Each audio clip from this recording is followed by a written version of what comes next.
ကျွန်တော်တို့အာရှမှာကာတွန်းကားတွေကလည်းမျိုးချွတ်စွနီးပါတူတဲ့မျိုးတစ်မျိုးရှိနေပါပြီ။အဲ့ဒီနေရာကိုရောက်သွားတာနဲ့ရာသီဥတုကလည်းတာယာလုံးလို့တခြားကဘာတစ်ခုကိုရောက်သွားသလိုခံစားရမှာပဲဖြစ်ပါတယ်။ပြီးတော့တစ်ခေါက်ရောက်ပြီးတာနဲ့နောက်ထပ်ခါသွားကြည့်နေမယ့်နေရာလေးလည်းဖြစ်ပါတယ်။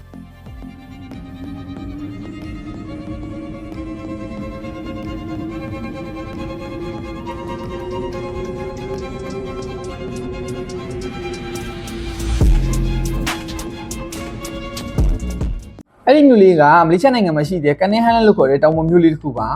ကန်နင်းဟိုင်းလန်ကအရမ်းမြင့်တဲ့တောင်တန်းတွေပေါ်မှာရှိတဲ့အပတ်မြို့လေးတစ်ခုပဲဖြစ်ပါတယ်တကယ်ကြီးအနေနဲ့စုပြီးသွားရင်ရမ်းပျော်စရာကောင်းတဲ့နေရာလေးတစ်ခုဖြစ်ပြီးကန်နင်းဟိုင်းလန်ရဲ့တောင်ပေါ်မှာဆိုလို့ရှိရင်ဝယ်ချင်တာတွေဝယ်လို့ရမယ် shopping mall တွေရှိတယ်လို့နှင်းတောင်ကစားကွင်းတွေခင်မင်းနင်းမြန်နေတဲ့ပေါင်းဆက်ထားတဲ့လက်ထက်ရင်ဘူကစားကွင်းတွေလည်းအများကြီးရှိနေပါသေးတယ်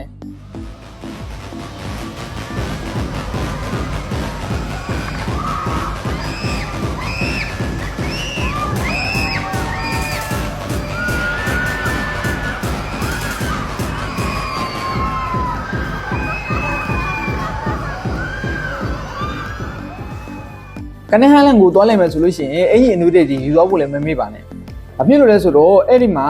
ကိုရီးယားတို့ဂျပန်တို့လိုမျိုးအရန်ကိုအေးနေလို့ပဲဖြစ်ပါတယ်။တောင်ပေါ်မရောက်ခင်မိနစ်20အလိုလောက်မှရှိတဲ့ချင်းဆွေတရုတ်ဖျားကြောင်ကိုလည်းအရင်ဝင်လဲသိပါတယ်။ဘာဖြစ်လို့လဲဆိုတော့အဲ့ဒီမှာကျွန်တော်တို့ဗုဒ္ဓဘာသာရဲ့ဘုရားရုပ်ဘွားတော့အကြီးကြီးတစ်ခုရှိလို့ပါ။ကျွန်တော်တို့လိုဗုဒ္ဓဘာသာတွေရဲ့တော်ကြီးဖူးမြော်လို့ရတယ်လို့တခြားဘာသာဝင်တွေတို့လည်းဝင်ရောက်လေ့လာလို့ရပါတယ်။ဖျားရင်မြင်တော်ကအရန်ကိုအေးချမ်းပြီးအရန်လာတဲ့ရှုခင်းတွေလည်းရှိနေပါတယ်။ပြီးတော့ဓာတ်ပုံရိုက်လို့ကောင်းမဲ့ view point တွေလည်းအများကြီးရှိနေပါသေးတယ်။အဲ့ဒီနေရာကနေတောင်ပေါ်ဆက်တက်မယ်ဆိုလို့ရှိရင်ကိုပိုင်ကားနဲ့လည်းတက်လို့ရသလိုကေဘယ်ကားတွေနဲ့လည်းတက်လို့ရပါတယ်။ကန်နင်းဟိုင်းလန်ရဲ့တောင်ပေါ်မှာတော့ဟိုတယ်တွေ shopping mall တွေကာစီနိုတွေတဲထဲရင်ဘူကစားကွင်းတွေနဲ့ပျော်စရာတွေအများကြီးပြည့်နေပါတယ်။တောင်ပေါ်မှာမြူနစ်နေပိတ်နေပြီးကိုချော့အောင်မှာတိမ်နေသွားနေတာကိုလည်းအမြဲလိုတွေ့ရတတ်ပါသေးတယ်။တခါတလေရာသီဥတုတာရတဲ့အခါ KM မြို့ကြီးကိုလှမ်းမြင်နေရတဲ့မြင်ကွင်းကလည်းအရန်ကိုလှပါတယ်။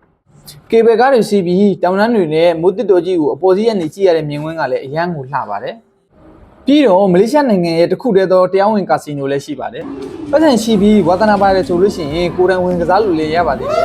။တောင်ပေါ်မှာဆောက်ထားတဲ့ဟိုတယ်တိုင်းကလည်းအရန်လာတဲ့တောင်တန်းတွေနဲ့အရန်လာတဲ့ရှူခင်းတွေကိုတော့အားကြီးခံစားလို့ရမှာပဲဖြစ်ပါတယ်။ကိုတဲမဲ့ဟိုတယ်ပုံမူတည်ပြီး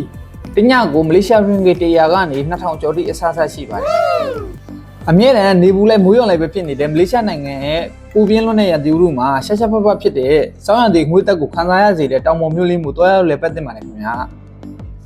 အလုပ်ထက်ကစိတ်ညစ်စရာတွေ safety မှုတွေနဲ့အမြဲပိတ်မိနေပဲကိုယ်တိုင်ကျမ်းမာပျော်ရွှင်အောင်နေဖို့လဲလိုပါသေးတယ်လူတစ်ယောက်မှာပျော်ရွှင်မှုအဓိကပါပဲအဲ့လိုပျော်ရွှင်စရာတွေအမှတ်တရတွေဖန်တီးဖို့ဆိုရင်ခီးထွက်ဖို့လဲမမေ့ပါနဲ့ကန်နင်းဟိုင်းလန်ကိုတကယ်ကြီးနေတွားရောက်လဲပတ်ချင်တယ်ဒါပေမဲ့မရောက်ဘူးလို့ပဲဖြစ်ဖြစ်ဘတ်စကားနဲ့ဘယ်လိုသွားရမှန်းမသိလို့ပဲဖြစ်ဖြစ်ကားငါပြီးသွားခြင်းနဲ့ဆိုရင်ကျွန်တော်ရဲ့ဖုန်းနံပါတ်3116116463ကိုဆက်သွယ်ပြီးကားငါလို့လည်းရပါတယ်ခင်ဗျာနောက်ဗီဒီယိုမှာမလေးရှားနိုင်ငံရဲ့ဘယ်လိုနေရာတွေကိုလိုက်ပို့ပေးမလဲဆိုတာသိဖို့ကျွန်တော်ရဲ့ channel လေးကို like and subscribe လေးလည်းလုပ်ပေးခဲ့ကြပါဦးနော်